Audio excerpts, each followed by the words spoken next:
turn your Bibles to Luke chapter 9. Luke chapter 9. And I'll begin reading at verse 51. Luke 9.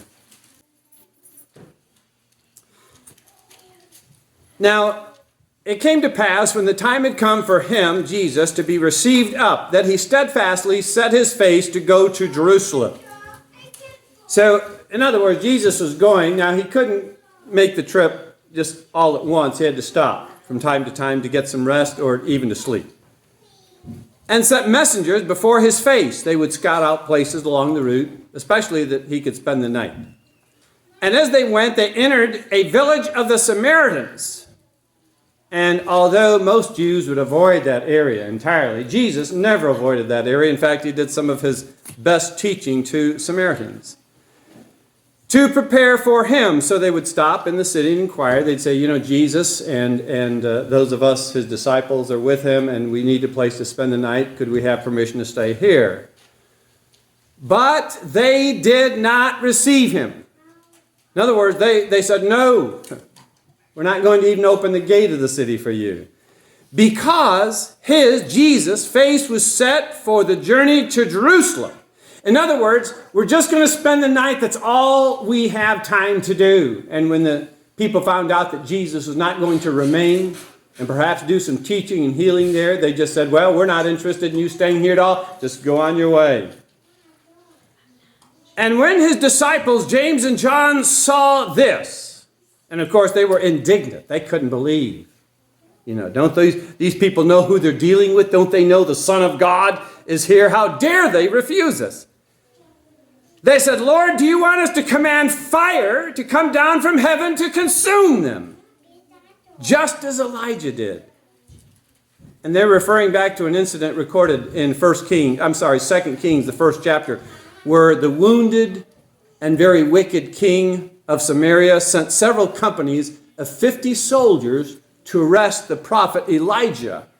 And when they showed up at Elijah's place, he commanded fire to come down and to consume them. And fire did. It consumed 50 of those soldiers, and then the king sent another 50. It consumed another 50. And it would have consumed even the third group of 50 had the commander of that group been wise and begged Elijah for mercy and said, listen, this is nothing personal. Spare us. Spare us. We're just on an errand. We're just doing what we have to do. And of course, Elijah did indeed spare that group. But that's who James and John were thinking of. Let's just call fire down from heaven and kill all the people in this city.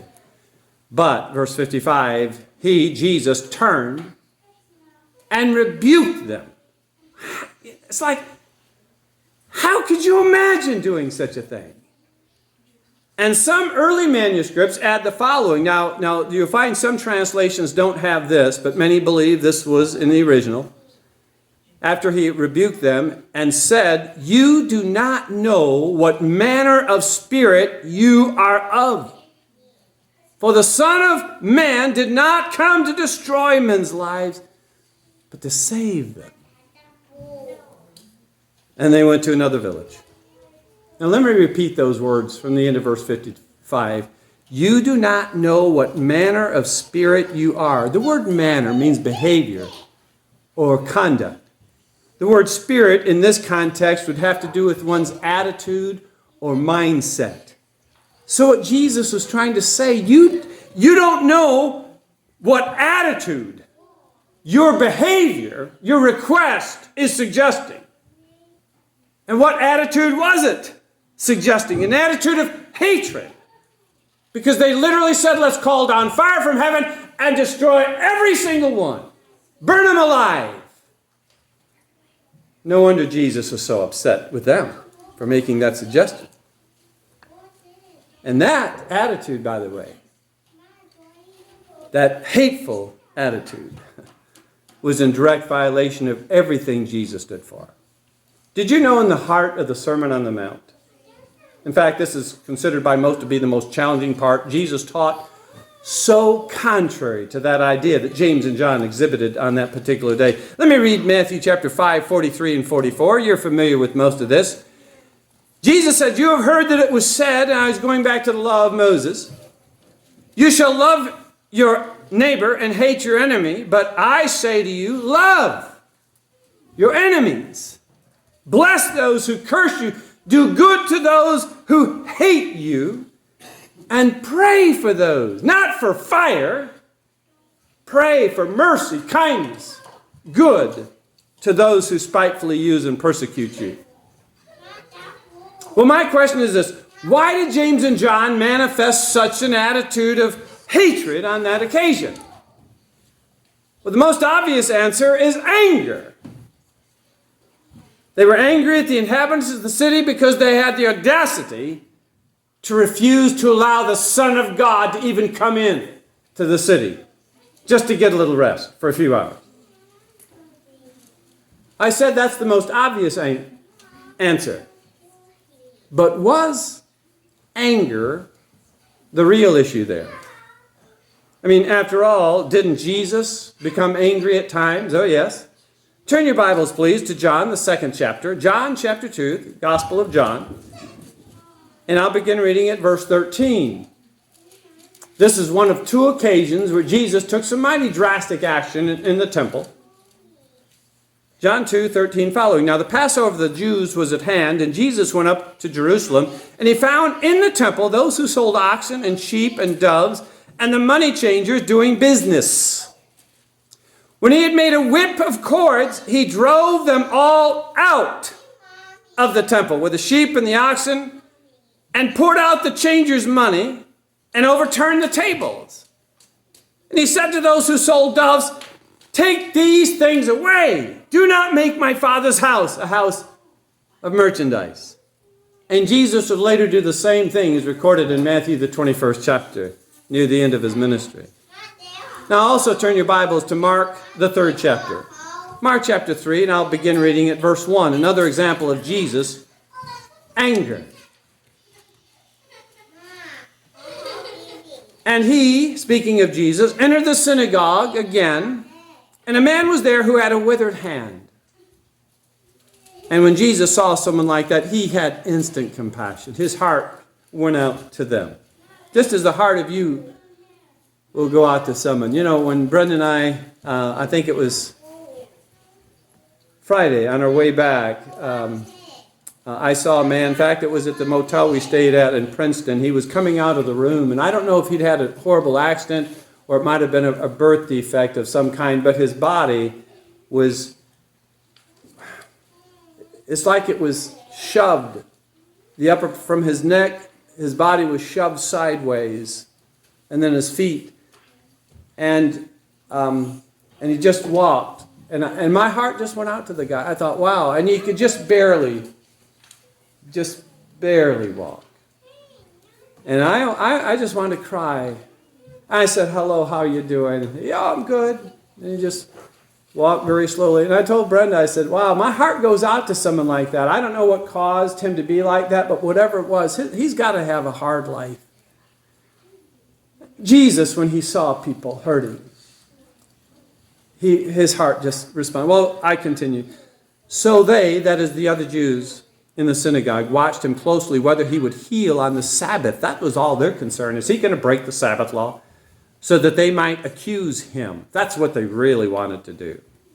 And he said to the man who had the withered hand, "Step forward."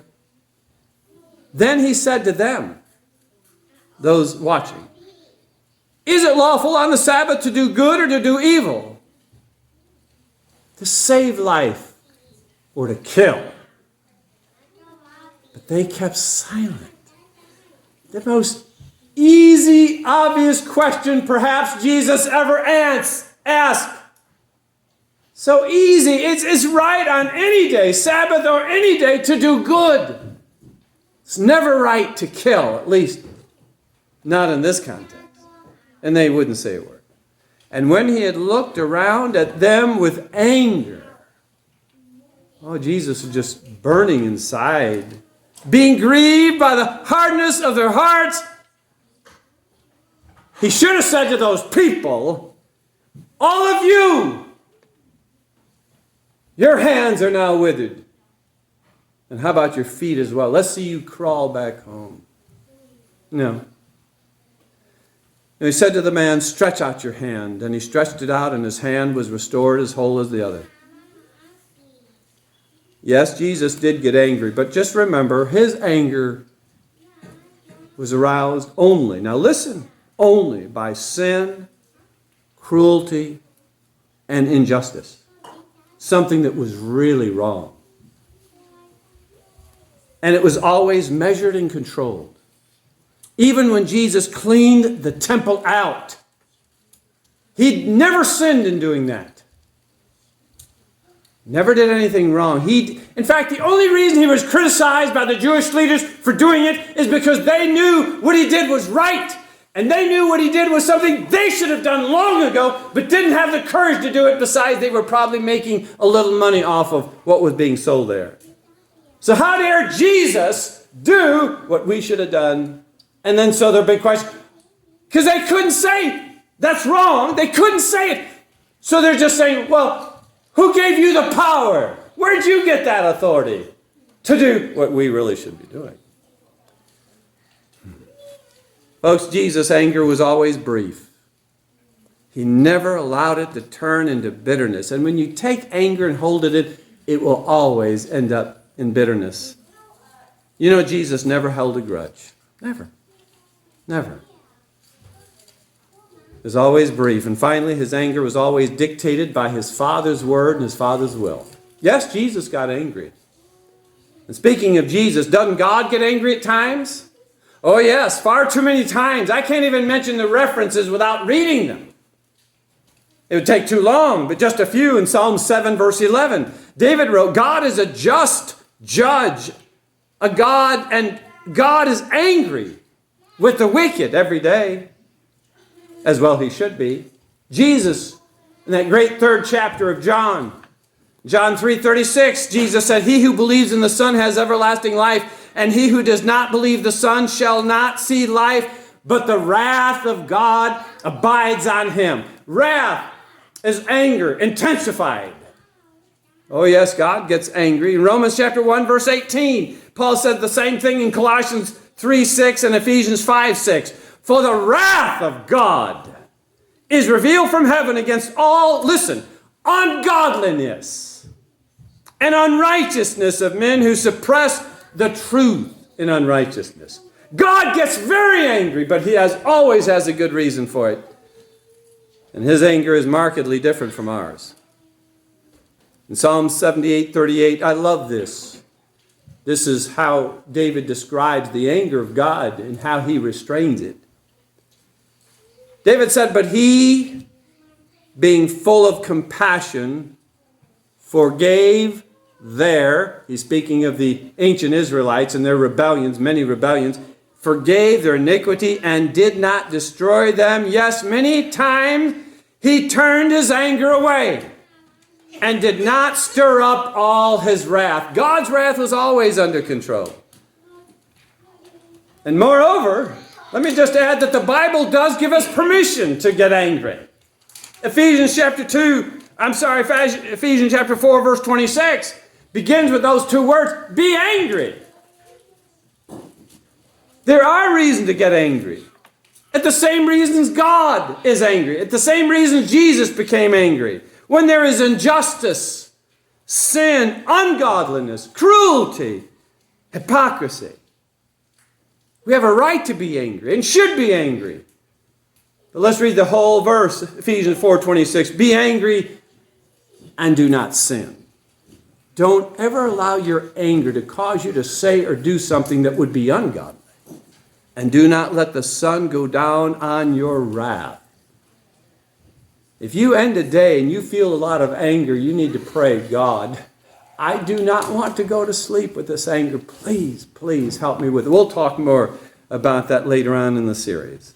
So getting back to James and John in that example where they wanted to call fire down to just burn up all the people in that Samaritan city. Folks, if anger is not what prompted them to ask that, then what did prompt it? A certain type of anger. A specific type of anger. I'm talking about unchecked anger, unrestrained anger, uninhibited anger, ungodly anger. I call this anger without a leash. We just let it go.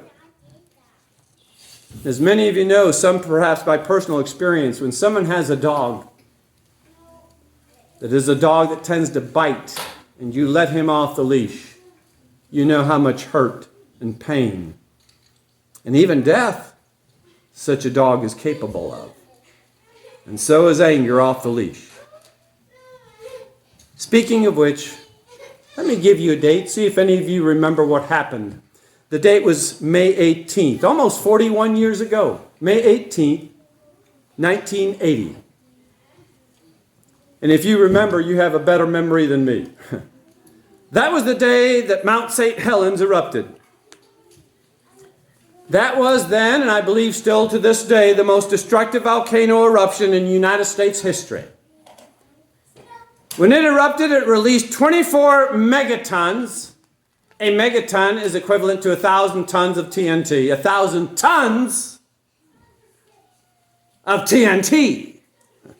24 megatons of thermal energy. That would be equivalent to 1,600 of the atomic bombs we dropped on Hiroshima.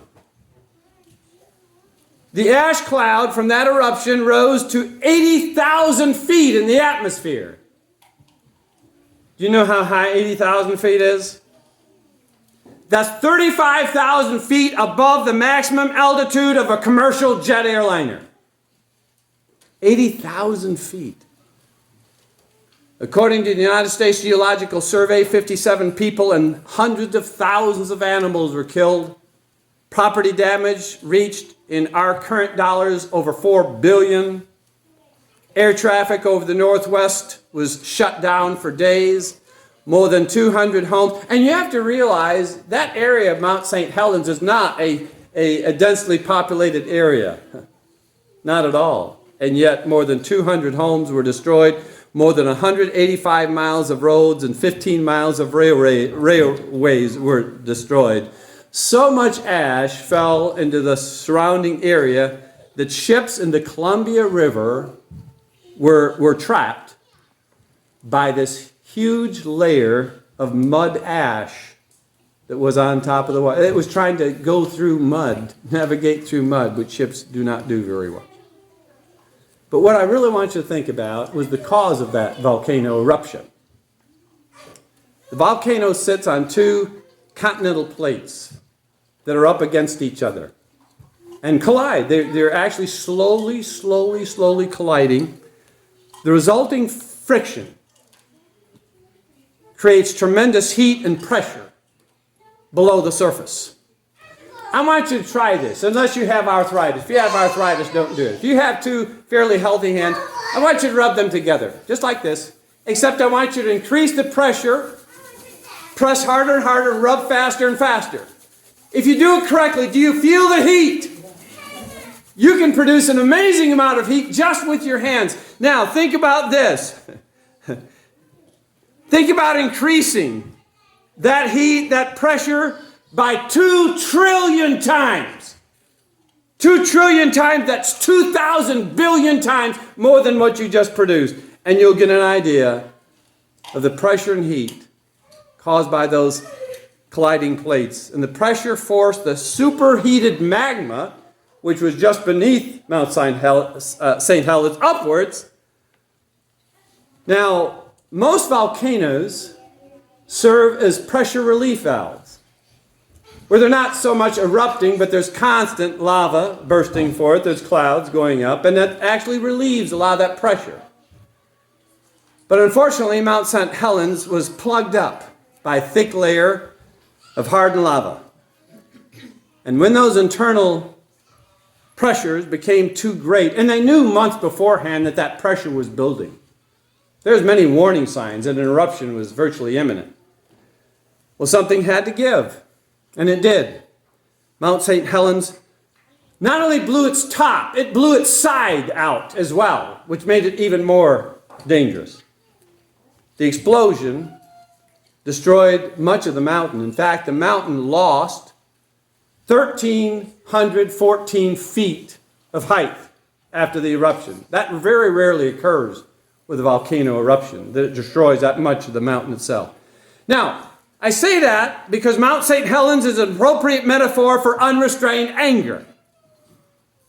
When things build up, and by the way, in future lessons, we'll talk about how complex unrestrained anger is. We think of it as being, oh, it's just a simple thing. You just get a little stressed, and you blow up, and you say something, do something. No, it's a little more complicated than that, I'm afraid. But Mount St. Helens is a perfect picture of the type of anger that James and John manifested in Luke chapter 9. And by the way, that example is only one of many Bible examples of unrestrained anger. Go all the way back at the beginning. Go to Genesis chapter 4. Cain, what did he do? In cold blood murdered his brother, his only sibling, the only fourth person on the face of planet Earth, and he murdered him. Why? Anger. He was angry because God accepted Abel's sacrifice and rejected his own. So he's angry at God, and he's angry at his brother, and unrestrained anger caused him to kill his brother.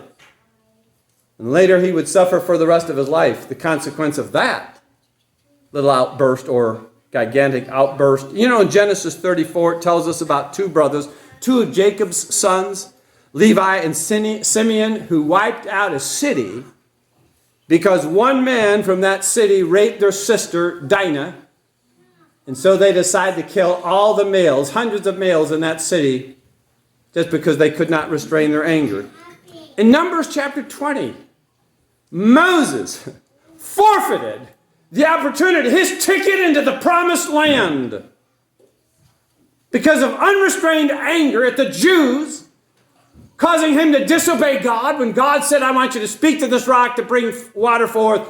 And instead he flagrantly disobeyed God, struck the rock twice with his staff, his rod, to bring the water out. And God punished him.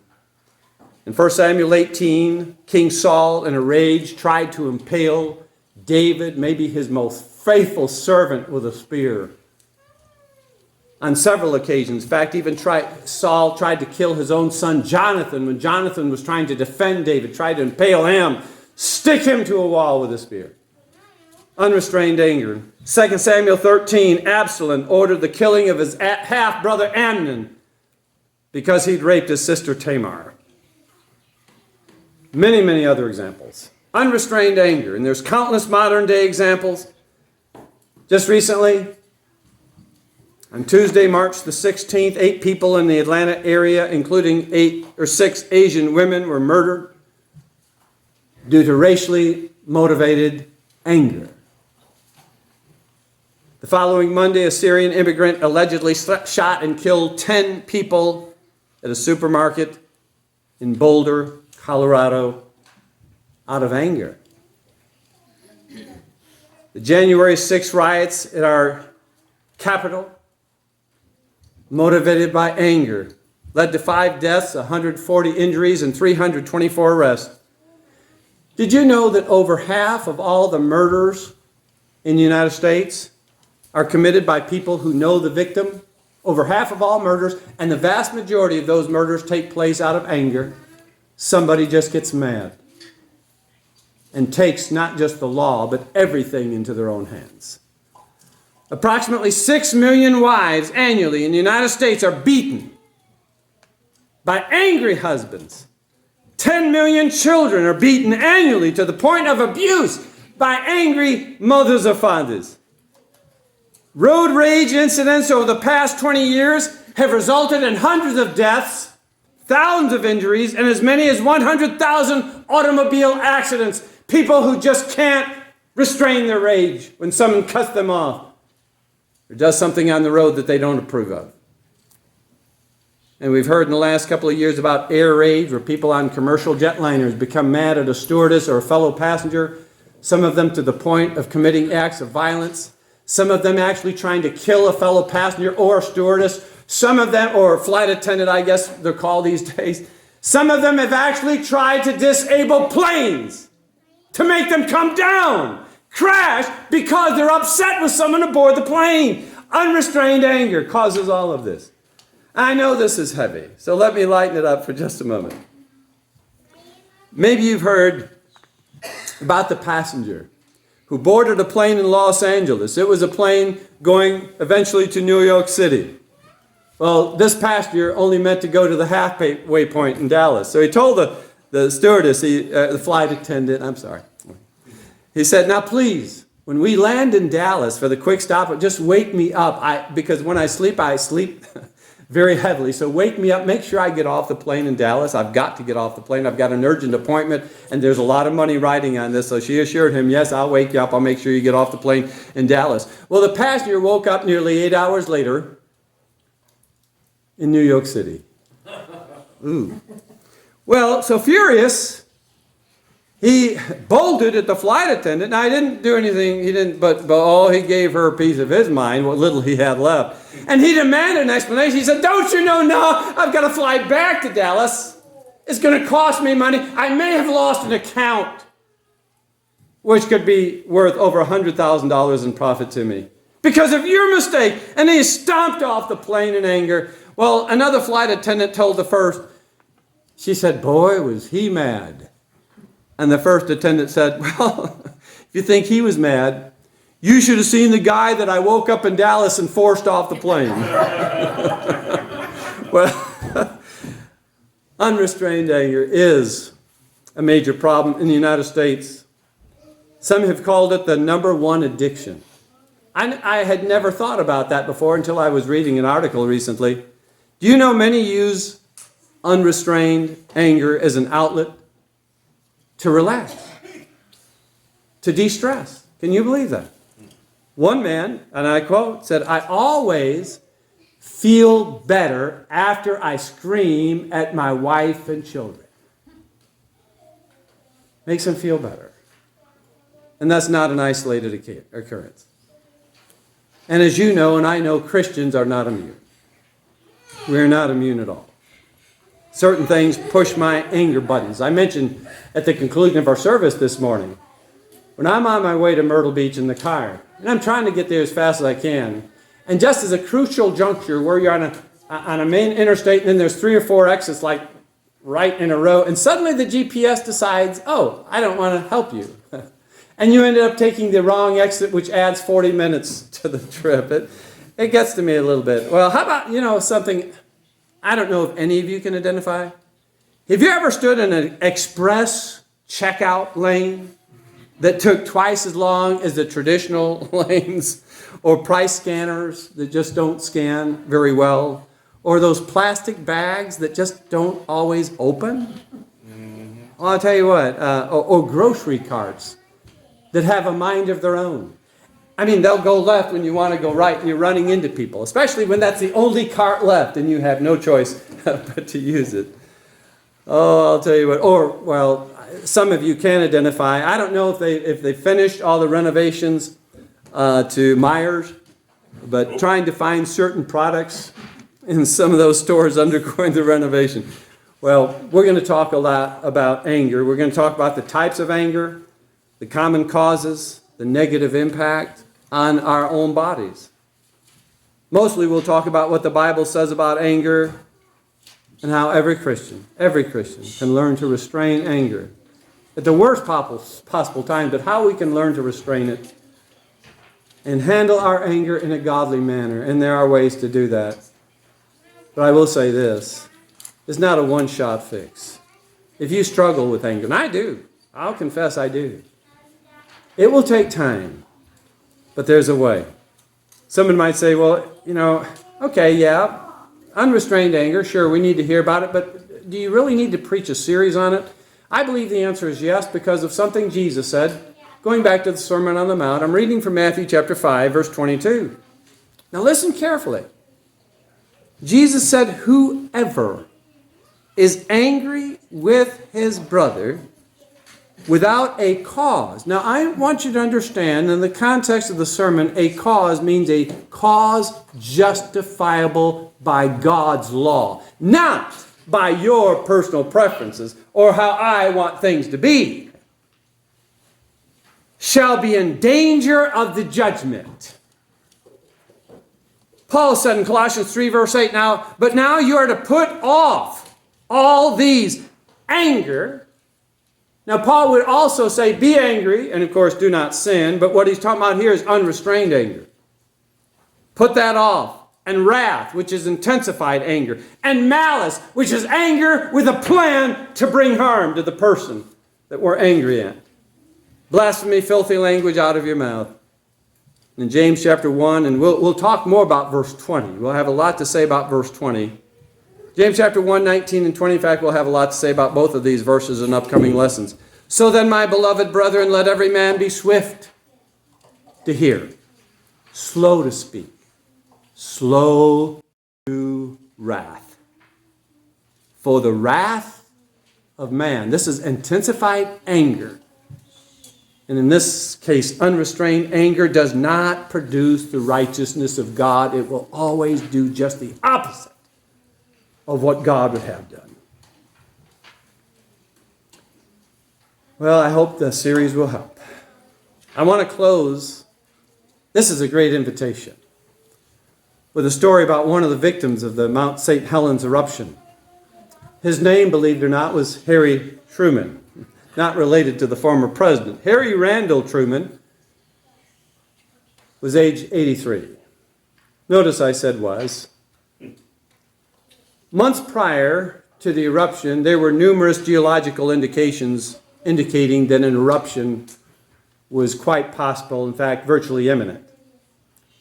So in the months preceding the eruption, and especially in the last few weeks, or the weeks leading up to it, his family members, relatives, and officials pleaded with Mr. Truman to vacate his house located on Spirit Lake, very close to Mount St. Helens, and at least leave until the danger was past or until after an eruption if it came. Now, he owned a lodge on Spirit Lake, and he refused. He refused his loved ones. In an interview with National Geographic, just days before the disaster, here's what he said to them, because they were curious. Why are you staying? Virtually everyone else in the area is leaving. He said, I'm going to stay right here, because I'll tell you why, my home and my life's here. My wife and I, by the way, his wife Edna had passed away just a few years prior. My wife and I, we both vowed years and years ago that we'd never leave Spirit Lake. We love it. It's a part of us. It's a part of me, and I'm part of that mountain. The last recorded interview. During the eruption of May 18th, his home was demolished by an avalanche of mud and snow. His remains were never recovered. He was warned, no, I'm staying. Most of you Christians and are faithful Christians. But if there's anyone here that is not right with God, God says through his word, do something. Vacate the current premises. Come back to Jesus Christ. Oh, come to Jesus Christ and obey the gospel. If there's anyone who is not right with God tonight, then you can do something about it. Just don't stay where you are, away from God and in imminent danger, because no one knows how much longer we have. If you need to obey the gospel, if you need to be restored, if you need our prayers tonight, please don't hesitate. Come up when we're standing and singing. Have a seat up here. Let us serve you. More than anything else, let God serve and help you. If you need to, would you come as we stand and sing the song together?